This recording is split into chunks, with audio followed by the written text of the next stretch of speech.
I supervise a conference center in Hong Kong.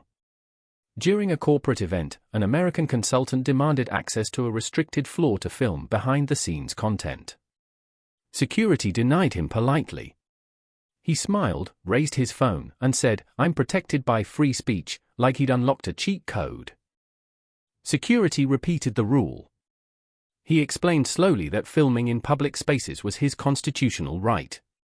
When told this was private property under Hong Kong law, he frowned, genuinely confused. "But I'm American," he said, as if nationality functioned like diplomatic clearance for basic rules. When his phone was confiscated temporarily, he reacted with visible disbelief. He asked which authority approved this violation. Security replied calmly, "Local law." That answer seemed insufficient. He demanded someone who understood American rights. No one present met that requirement. The meeting resumed without him. My cousin works hospital administration in Stockholm. An American patient refused to fill out intake forms written in Swedish. He insisted medical services were required to accommodate English speakers. He cited healthcare accessibility laws from California.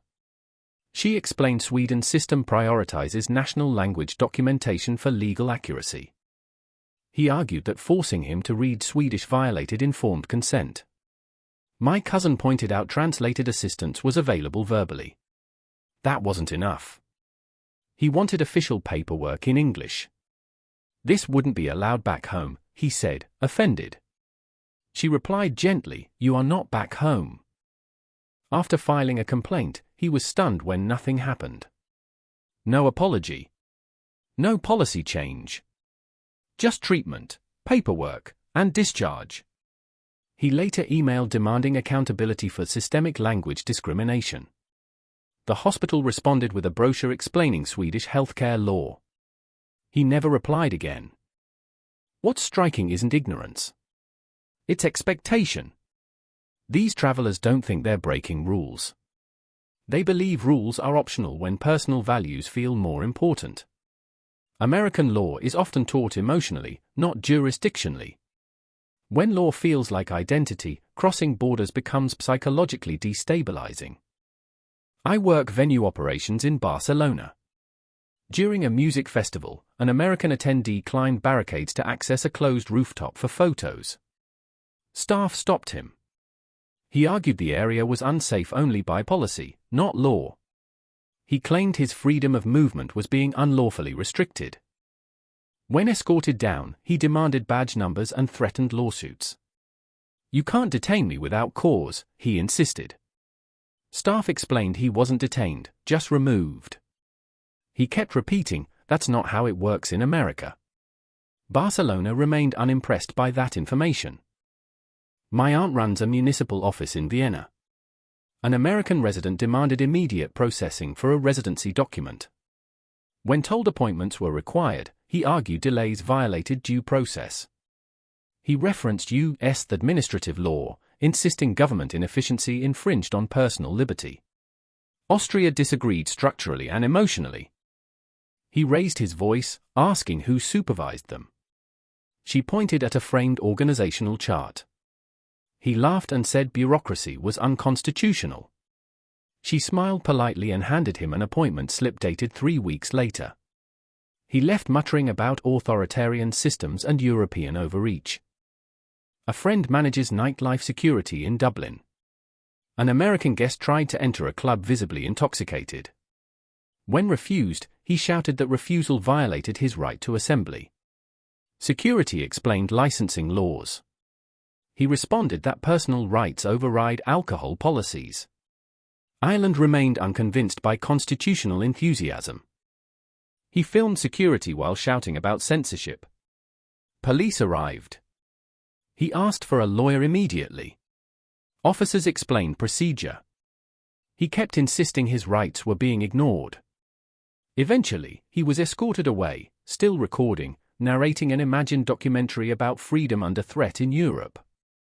Across countries, the pattern repeats. Rights are treated like moral truths instead of legal frameworks. When systems don't validate that belief, frustration turns theatrical. These moments aren't about arrogance. They're about collapse of assumption that fairness feels the same everywhere, therefore must be enforced everywhere. I coordinate tourism permits in Cape Town. An American vlogger began drone filming over a protected beach. When stopped, he said airspace was public. Officials explained wildlife regulations.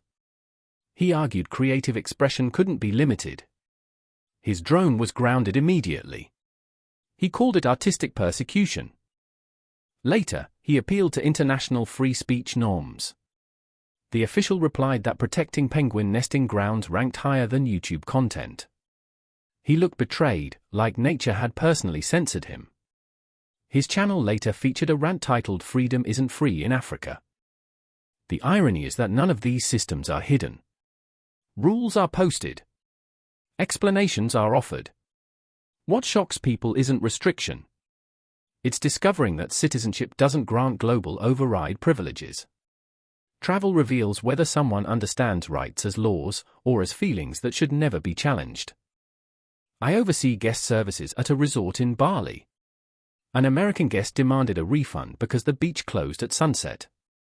He argued nature couldn't have business hours. I explained local safety regulations. He said restricting ocean access violated basic human freedom and common sense. He stood barefoot in the sand, arms crossed, explaining tides to staff like a TED Talk. When security arrived, he asked if they were authorized. They were. He sighed deeply and said rules like this would never survive in America. The ocean remained closed regardless. My brother works compliance at a bank in Zurich. An American client refused identity verification forms, saying financial privacy laws in the US made such questions illegal. My brother explained Swiss anti-money laundering regulations. The client said, "That's unconstitutional," confidently and incorrectly. When told accounts couldn't be opened without documentation, the client accused the bank of discrimination against Americans. My brother replied that Swiss law discriminates equally against everyone lacking paperwork. The client left angry, later emailing threats involving constitutional violations and international finance tribunals. A friend teaches English in Florence. An American student recorded classmates without consent for a vlog. When told Italian privacy law prohibits this, she said public spaces mean public content. The class was private. She argued education should be transparent by default. When asked to delete the footage, she refused, claiming ownership. The school threatened expulsion. She cried, genuinely shocked, saying no one explained freedom worked differently abroad. The footage was deleted.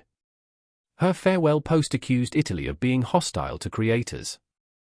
Notice how often "no one told me" appears. Information existed. Rules were visible. But expectation filtered reality. When law is internalized as identity, contradiction feels personal. Enforcement then feels like insult, not procedure. That emotional mismatch is where every conflict ignites. I manage retail operations in Seoul. An American customer demanded a refund for worn clothing, citing satisfaction guarantees. Korean consumer law doesn't work that way. He argued fairness required it. Staff explained policy. He said policy couldn't override consumer rights. He pulled up screenshots from US websites. Staff nodded politely. Nothing changed. He left the store announcing loudly that Korea didn't respect customers. Other shoppers stared, confused why he expected applause for misunderstanding local norms. My neighbor works tram enforcement in Lisbon. An American rider refused a fine for riding without a validated ticket. He said intent mattered more than validation. I planned to pay, he insisted. Inspectors explained rules are mechanical. He called it bureaucratic cruelty. He asked if Portugal recognized due process. They said yes, and issued the fine.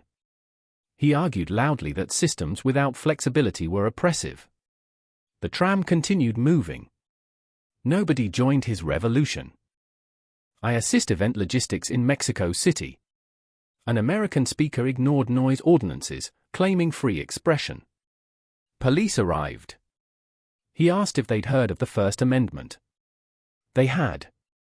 It simply didn't apply. The microphone was unplugged mid-sentence. He later said silencing him proved authoritarianism. Organizers explained permits existed for a reason. He accused them of fearing ideas. In reality, neighbors just wanted sleep. Across continents, one assumption survives intact: fairness feels universal, so law must be too. But law is negotiated locally, not emotionally. When travelers mistake internal values for external guarantees, every boundary feels like betrayal instead of structure. My cousin works housing administration in Helsinki. An American tenant tried to sublet illegally, citing property freedom. She explained tenant law. He argued ownership implied control. She replied that ownership implies responsibility. He looked offended by the concept. He threatened legal action using U.S. housing statutes. She suggested consulting Finnish law instead. He said laws shouldn't change meaning across borders. Finland politely declined to adjust reality. I run a museum floor in Athens. An American visitor touched artifacts for photos. When stopped, she said museums exist for education. Staff explained preservation. She argued learning outweighed restrictions. Her hands were gently redirected away from history. She later complained that museums shouldn't gatekeep culture. The irony was lost on her as guards escorted her to the exit. A colleague manages transit in Tokyo. An American passenger refused platform instructions, saying compliance culture felt coercive. Staff bowed and repeated instructions. He asked why no one debated him. The train arrived. Everyone boarded except him. What collapses here isn't authority. It's context. These travelers don't lack intelligence. They lack translation between systems. When rules aren't explained like courtroom drama, they're dismissed as illegitimate. Silence feels suspicious. Order feels hostile. I oversee park services in Vancouver, where an American visitor refused to leash his dog. He said leash laws violated personal liberty and that responsible owners shouldn't be punished. Rangers explained wildlife protection regulations. He replied that animals should adapt to freedom, not the other way around. When fined, he argued enforcement without warning was unjust. Rangers pointed at multiple posted signs. He said signs don't override rights. The fine remained. As he walked away, he muttered that Canada had forgotten what freedom really means, unaware that freedom here includes protecting shared spaces. My friend coordinates destination weddings in Santorini. An American couple exceeded permit limits for a cliffside ceremony, claiming marriage equality meant unrestricted access. Officials explained heritage preservation laws. The couple cried, saying love shouldn't require permission. The island quietly reminded them history still does. They accused local authorities of discriminating against destination weddings. The ceremony was relocated indoors. Guests were upset. The sunset remained outside, untouched. Their review later described Greece as breathtaking but rigid, missing that rigidity is exactly why the view still exists. I manage library operations in Edinburgh. An American patron insisted on loud phone calls, citing accessibility needs without documentation. Staff explained quiet space rules. He argued libraries are public forums for expression. The room full of silent readers disagreed collectively without saying a single word. When asked to step outside, he began filming staff, narrating censorship. Security arrived calmly. Other patrons watched quietly. When he exited, applause didn't erupt. Silence returned instead. That silence carried more authority than any argument he tried to make. By now the pattern is unmistakable. Conflict isn't born from strictness. It's born from mismatch. Some travelers expect law to feel intuitive and personal. But law isn't instinct. It's agreement. And agreements are local, historical, negotiated, and enforced without emotional validation. I assist maritime tour operations in Auckland. An American guest ignored safety briefings, saying personal responsibility outweighed regulation. When denied boarding, he argued risk was his choice alone. Operators replied that liability wasn't. He accused them of nanostate thinking while watching the boat depart without him. He stayed on the dock, explaining freedom to no one in particular, convinced the system was afraid of independence. The water stayed calm. The rules stayed firm. The tour proceeded exactly as designed, proving order doesn't need approval to function. My neighbor works municipal planning in Bruges. An American homeowner painted his historic facade neon colors, citing expression rights. Inspectors cited preservation law. He argued art shouldn't be regulated. The city restored the building anyway, preserving centuries instead of one weekend's inspiration. He called it cultural suppression. Locals called it maintenance. The street returned to harmony. Tourists kept arriving. The building resumed its quiet role in a story larger than any single owner's feelings about creative freedom. I work airline compliance in Doha. An American passenger refused cabin crew instructions, claiming equal authority once seated. Crew explained aviation law. He demanded escalation. The aircraft remained grounded. Authority in aviation, it turns out, isn't democratic at 30,000 feet. He later wrote that international travel revealed how fragile freedom truly is. In reality, it revealed how specific freedom is, defined by context, borders, and responsibility rather than emotion or expectation. Working internationally teaches one unavoidable truth: rights are powerful because they are defined, limited, and enforced, not because they feel universal. Travel doesn't strip freedoms away. It exposes whether someone understands freedom as law, or merely assumes the world should always agree.